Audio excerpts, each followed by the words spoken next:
Hello नमस्कार साथियों, एक बार फिर से आप सभी का स्वागत करते हैं अपने इस यूट्यूब चैनल में, जिस पे आज मैं आपको हिंदी का पूरा पेपर का सॉल्यूशन बताने वाला हूं फटाफट से। 5 मिनट में इस वीडियो को अपन कंप्लीट करने वाले हैं। पूरे पेपर का आपको आंसर मिल जाएगा 5 मिनट के अंदर अंदर। ज़्यादा आपको टाइम वेस्ट नहीं करना है इस पेपर के अंदर। अगर आप लाइव वॉचिंग करोगे इसका पूरा तो आपको दिक्कत हो जाएगी और आपका टाइम बर्बाद हो जाएगा। तो यहाँ पे आप डायरेक्ट बात करते हैं। आपको सब कुछ बताया इसके बारे में, यहाँ पे अपने अपडेट भी पढ़ लिया है। तो यहाँ पे इसको डायरेक्ट उनसे बताता हूँ मैं इसका राइट आंसर क्या होगा।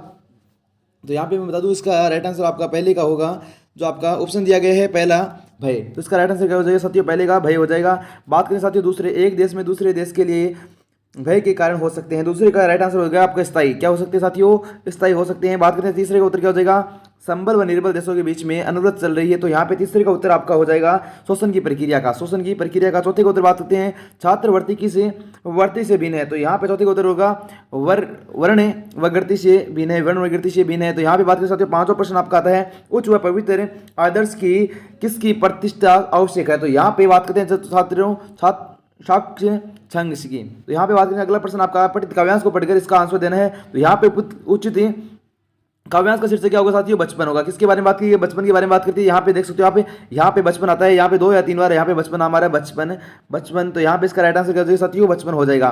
फिर बात करें साथियों अगला प्रश्न क्या आपका, हाँ, कवित्र के अनुसार चिंता के चक्कर में जीवन कैसा बन गया साथियों, जीवन भार जैसा बन गया। किस जैसा, भार जैसा बन गया। आगे बात करें साथियों अगला 8वां प्रश्न, निर्मल शब्द का अर्थ है। तो निर्मल का क्या अर्थ है, पवित्र होता है। क्या होता है साथियों, पवित्र होता है। और उपयुक्त काव्यांश को सताप मिटाने के लिए मिटाने वाला है। तो कौन है साथियों, परिवार है। कौन है साथियों, परिवार है। तो अगला प्रश्न की बात करते हैं साथियों, अगले की बात करते हैं साथियों, नंदवंशी क्या फूली उठी है। तो यहाँ पे इसकी क्या राइट आंसर क्या होगा, कुटिया। तो यहाँ पे अगर आप अपने जो पद्यांश उसको पढ़ोगे तो इसमें आपको इसका आंसर मिल जाएगा। फिर बात कर सकते हो, मैं लिखता हूँ पाठ के आधार पर लेखक ने किसकी विवीक्षा का वर्णन किया है। तो यहाँ पे बता दूं हिरोशिमा के परमाणु विस्फोट का। मैंने यहाँ पे सारा पेपर आपको परीक्षा से पहले ही सारे मोस्ट इंपोर्टेंट क्वेश्चन बता दिए, उन्हीं में से सारे पर्सन आपके आए हैं। मैंने जो आपको पीडीएफ भेजी थी 50 पेज की, उन्हीं में से सारे क्वेश्चन आपके आए हैं।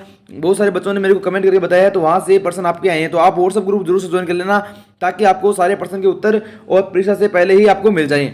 फिर बात करें साथियों, जब बाबू जी रामायण के पाठ को करते हैं तब उनके बगल में बैठे आईने का मुंह निहारते हुए उक्त पंक्ति का उद्धृत है। यहाँ पे कौन से पाठ से ली गई है, तो ये माता के अंचल पाठ से ली गई है ना। कौन से पाठ से ली गई है, माता के अंचल पाठ से ली गई है। आगे बात करें साथियों अगला प्रश्न आपका है दूसरा प्रश्न, रिक्त स्थान वाला। तो यहाँ पे मैंने आपको पहले ही बता दिया था कि भाई रिक्त स्थान आएगा, उसमें कौन सा उत्तर होगा, भाववाचक होगा। मैंने आपको सुबह ग्रुप में भेजा था कि पहले रिक्त स्थान में भाववाचक होगा, क्योंकि यहाँ पे भाव नाम आ गया तो क्या हो गया, भाववाचक हो गया। क्या हो गया साथियों, भाववाचक। जिन्होंने भाववाचक लिखा है तो उसका राइट आंसर हो जाएगा भाववाचक, यहाँ पे इसका उत्तर हो जाएगा।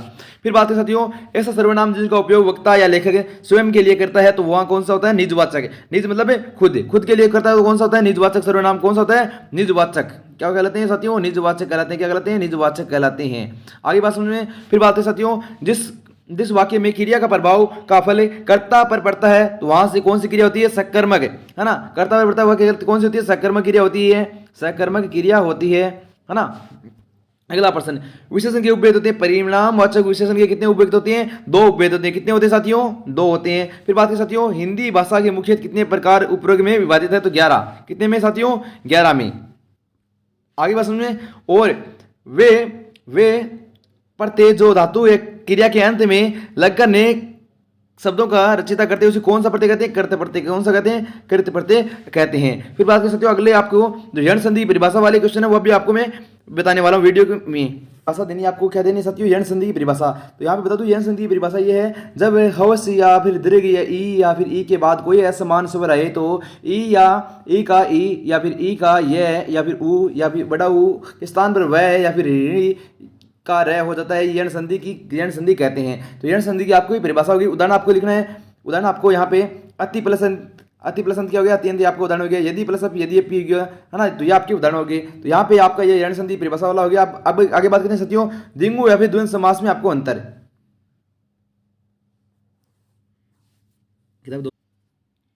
आज अगला प्रश्न आपका द्विगु या फिर द्वंद्व समास की आपको परिभाषा देनी है। तो द्विगु समास की परिभाषा क्या हो जाएगी साथियों, कि भाई जिस समास में प्रथम पद संख्यावाची होता है वह द्विगु समास होता है। जैसे चौराया, पंचवटी, त्रिभुवन। प्रथम पद क्या होना चाहिए साथियों, संख्या होनी चाहिए। क्या होनी चाहिए, संख्यावाचक होना चाहिए, जिसमें संख्या आती है उसे द्विगु समास कहते हैं। द्वंद्व समास क्या होता है साथियों, जिसमें समस्त पद, 2 पद दो पद प्रधान हो, बीच में और शब्द का लोप हो, उसे द्वंद्व समास कहते हैं। दिन और रात, बात करते हैं दिन और रात। तो यहाँ पे दिन और, यहाँ पे जो जैसे इसे दर्शाते हैं द्वंद्व समास से, तो दिन और रात में क्या हो साथियों, और शब्द का लोप हो रहा है, तो यहाँ पे द्वंद्व समास हो जाएगा। तो ये आपका इसका अंतर था, आपको अंतर आपने बता दिया, तो इसका उदाहरण भी आप दे सकते हो। आगे बात साथियों, अगला प्रश्न आपका ये है, अगला प्रश्न साथियों, कीचड़ उछालने मोहरी का अर्थ मतलब क्या है, निलंबित कर देना या फिर हरा देना, है ना। तो कीचड़ उछालने मोहरी का अर्थ क्या है, निलंबित कर देना। तो कीचड़ उछालने मोहरी का अर्थ आपको यहाँ पे हो गया। फिर बात कर सकते हो, अगला प्रश्न है, बाल गोविंद भक्त के पाठ के माध्यम से लेकर क्या कहना चाहता है। तो यहाँ पे अगला प्रश्न यह हो गया। तो यहाँ पे मैं आपको बता दूं, अगले प्रश्नों की जो आपकी संजीव पासबुक है उसके अंदर मैं आपको पेज में बताता हूँ, वहाँ पे देखिएगा, ये आपको पेज नंबर 98 पे मिल जाएगा, संजीव पासबुक में पेज नंबर 98 पे। फिर बात कर सकते हो, अगला प्रश्न है, नान साहब का वाला जो प्रश्न है जो आपको पेज नंबर 167 पे मिल जाएगा, 167 पेज नंबर पर संजीव पासबुक की। फिर अपन बात करें, अगला प्रश्न है, मानवीय करुणा की दिव्य चमक, ये आपको मिलेगा पेज नंबर 116 पे, पेज नंबर 116 पे। फिर बात करें, अगला प्रश्न है, एक कहानी थी मंडू भंडारी, किस किस के प्रभाव में उभर के आई। बिल्कुल शानदार प्रश्न था, ये आपका पेज नंबर पे मिलेगा आपको। यहाँ पे ये प्रश्न मेरे को नहीं मिला, तो लेकिन आप मंडू भंडारी का जो पार्ट है उसमें से आपको लास्ट का प्रश्न मिल जाएगा शायद। आखिरी अगला प्रश्न है, गोपिया की हारिल की लकड़ी किसे कहते हैं। तो 8 नंबर पेज पे आपको मिल जाएगा ये, बिल्कुल शानदार प्रश्न है। मोतिन की जियो मिलियो मलिका को मरकत का भाव स्पष्ट करना है। तो यहाँ पे आपको 24 नंबर पेज पे मिल जाएगा। यहाँ पे बता दूं साथियों, जो भी आपको प्रश्न सामाजिक पेपर मेरे पास है, तो आपको अगर वो पेपर चाहिए तो आप व्हाट्सएप ग्रुप में जरूर ज्वाइन कर लिए, ये अगला 198 नंबर पेज पे मिलेगा। और फिर बात कर सकते हो, 12 प्रश्न आपका क्या पे मिलेगा, 12 प्रश्न आपको इसका पेज में मेरे को नहीं मिला है। फिर बात कर सकते हो, अगला प्रश्न आपका क्या है, कैप्टन ने नेताजी की मूर्ति पर चश्मा क्यों लगाया, क्योंकि वह देशभक्ति की भावना उनमें थी, तो इसलिए कैप्टन ने मूर्ति पर चश्मा लगाया था। कैप्टन और दुकानदार भी थी, चश्मे वाले की था, कैप्टन चश्मे वाले के साथ क्या दुकान थी, तो उसके लिए उन्होंने चश्मा लगा दिया। पेज नंबर 84 और 86 पर मिल जाएगा। फिर बात कर सकते हो, अगला प्रश्न है, भगत का निर्णय अटल था, तू जा नहीं तो मैं इस घर को छोड़ के चल जाऊंगा, बाल गोविंद भक्त ने ऐसा क्यों कहा। पेज नंबर 99 पे मिलेगा, 99 पे। और फिर बात कर सकते हो, अगला प्रश्न आपका 99 और 87 पे दोनों पे मिल जाएगा। लेखक की गाड़ी में बैठने पर नान साहब की क्या प्रतिक्रिया रही है। पेज नंबर 115 पर भगत ने, जो मैं बता दूं आपको 115 है यहाँ पे। और यहाँ पे जो भगत जी है, बाल गोविंद भगत जी, उन्होंने अपनी जो बहू है उसको घर से निकलने को कहा था, क्योंकि बहू की उम्र बहुत ही कम थी और उसका पति मर चुका था, है ना। तो वह चाहते थे कि ये जीवन अपना अकेले कैसे गुजारेगी। तो इसी को देखते हुए उसके भाई के साथ उसने, बाल गोविंद भक्त जी ने, उसी बहू को भेज दिया, ठीक है ना। और ऐसा इसलिए कहा क्योंकि वो चाहते थे कि वह बहू यहाँ पे नहीं रुके, ठीक है ना। फिर बात कर सकते हो, फादर कामिले बुल्के का व्यक्तित्व की 2 विशेषता, मोस्ट इंपोर्टेंट प्रश्न बताया था साथियों मैंने, 115 पर आपको मिल जाएगा। फिर बात कर सकते हो, गोपियों ने उद्धव को क्या संदेश क्यों नहीं आया, गोपियों को उद्धव का संदेश क्यों नहीं पसंद आया, पहले पार्ट में आपको मिल जाएगा। सूरदास जी वाले में, लक्ष्मण के वचनों पर बूढ़े हुए परशुराम के क्रोध को किसने और कैसे शांत किया। पेज में 72 आपको यहाँ पे मिलेगा, पार्ट नंबर 2 में अंदर, पार्ट नंबर 2 के अंदर। संगीतकार कविता का महत्वपूर्ण योगदान क्या दर्शाती है। तो यहाँ पे पेज में 72 आपको इसका आंसर मिल जाएगा।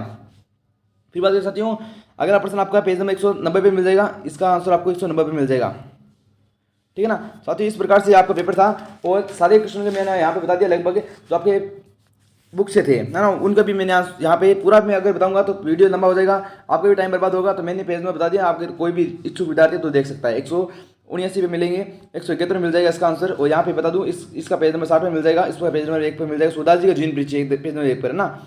ये मैंने आपको व्हाट्सएप ग्रुप में भेजा था, सुबह मैंने यहाँ पे बोला था कि ये पेपर में छपेगा, 100% एग्जाम में आया है, ठीक है। आगे बात कर सकते हो, मनु भंडारी का जीवन परिचय मैंने ये बताया, तो ये भी आपको एग्जाम में आ चुका है। फिर बात कर अगला प्रश्न आपका क्या खंड 6 का है, फादर बुल्की वाला, पेज में 133 पे इसकी व्याख्या मिल जाएगी, पेज नंबर 133 पर 113 पर इसकी व्याख्या मिल जाएगी। फिर बात कर सकते हो, इसकी व्याख्या आपको पेज नंबर 23 पे मिलेगी, कितने पर, पेज नंबर 23 पर, ठीक है। आगे बात कर सकते हो, ये आपके कुछ थे, महावीर प्रसाद द्विवेदी का महत्व है, जो बड़े प्रश्न है 3 नंबर वाले, आत्मकथा कविता का मूल भाव स्पष्ट करना, ये मैंने आपको व्हाट्सएप ग्रुप में भेज दिए थे प्रश्न सारे, है ना। तो वहीं से आपके आए हैं, 36 नंबर पे मिलेगा, ये आपको पेज नंबर 93 पे मिलेगा। तो यहाँ वहीं से आपके ये प्रश्न आए हैं। तो यहाँ पे शिक्षा का महत्व है, ये भी शिक्षा जीवन की महत्व है, तो ये भी आपका निबंध मैंने बताया था वही आया है, ठीक है। फिर बात कर सकते हो, मेरा प्रिय कवि, मैंने मेरे प्रिय अध्यापक बताया था, यहाँ पे मेरा प्रिय कवि आता है, तो आप ये भी कर सकते हो। फिर बात कर सकते हो, अगला अगर कोई कवि का आपको सूरदास जी के बारे में पता तो उसका आप लिख सकते हो, ठीक है। यहाँ पे प्रार्थना पत्र वगैरह आपको सब कुछ मिल गई थी, जहाँ पे आप आराम से कर सकते हो। साथियों वीडियो कैसा लगा कमेंट करके जरूर बताना, और व्हाट्सएप ग्रुप में जुड़ जाना, क्योंकि सामाजिक का पेपर भी हमारे पास आ चुका है, वो भी आपको हम बताने वाले हैं। हाँ, इसी के साथ अपने सामाजिक पेपर की आपको कुछ झलक दिखा देते हैं। यहाँ पे आपका सामाजिक पेपर है, सामाजिक का पूरा पेपर आपको हम बताने वाले हैं। तो यहाँ पे सामाजिक पेपर भी हमारे पास आ चुका है, तो यहाँ पे जो हम बताते हैं वही क्वेश्चन आते हैं। तो यहाँ पे आप मेरे को व्हाट्सएप ग्रुप में जुड़ जाना, लिंक आपको डिस्क्रिप्शन में दिया गया है, या फिर आप इन नंबर पर कॉन्टैक्ट करो इस पेपर के लिए 90 79 90 30 88। तो यहाँ पे आपको सामाजिक पेपर भी आपको मिल जाएगा। ठीक है, मिलते हैं अगले वीडियो में। तो जय हिंद, जय Bharat, take care, bye bye, अपना ख्याल रखिएगा और अगले लाइव में अपन मिलते हैं।